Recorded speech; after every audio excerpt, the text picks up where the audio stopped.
காலை உணவு திட்டம் விரிவாக்கம் மூலம் 3 லட்சம் மாணவர்கள் பயன்பெற உள்ளதாக தமிழக அரசின் செய்தி தொடர்பாளர் அமுதா தெரிவித்துள்ளார். காலை உணவு திட்டத்தில் 34,987 பள்ளிகளில் 17,53,000 மாணவர்கள் பயன்பெற்று வரும் நிலையில் தற்போது நகர்ப்புற அரசு பள்ளிகளுக்கு விரிவாக்கம் செய்யப்படும் திட்டத்தை முதலமைச்சர் ஸ்டாலின் நாளை தொடங்கி வைக்கிறார். இத்திட்டம் குறித்து செய்தியாளர் சந்திப்பில் பேசிய அரசின் செய்தியாளர் அமுதா, 2429 நகர்ப்புற அரசு பள்ளிகளில் காலை உணவு திட்டம் 4 கட்டங்களாக செயல்படுத்தப்பட உள்ளது என்று தெரிவித்தார். இதன் மூலம் 3,06,000 மாணவர்கள் பயன்பெற உள்ளதாக அமுதா கூறினார். காலை உணவு திட்டத்தில் வழங்கப்படும் உணவால் மாணவர்கள் ஆரோக்கியம் பெற்றுள்ளனர் என்று அவர் தெரிவித்தார்.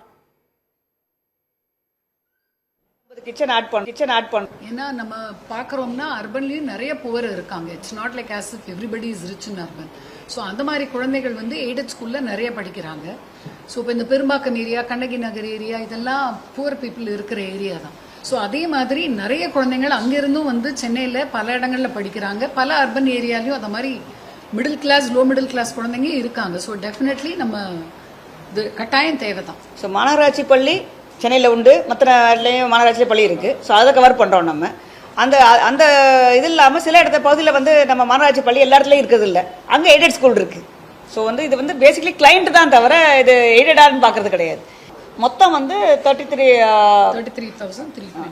ஸோ காமன் கிச்சன் ப்ளஸ் முனிசிபாலிட்டியில் உள்ள காமன் கிச்சன், மகளிர் குழு நடத்தக்கூடிய குக் பண்ண எல்லாம் சேர்த்து 33,323 கிச்சன்ஸ் வந்து நம்ம. நலம் காக்கும் ஸ்டாலின், கட்டணமில்லா மருத்துவ சேவைகள். உங்கள் குடும்பத்தின் நலன் அரசின் பொறுப்பு.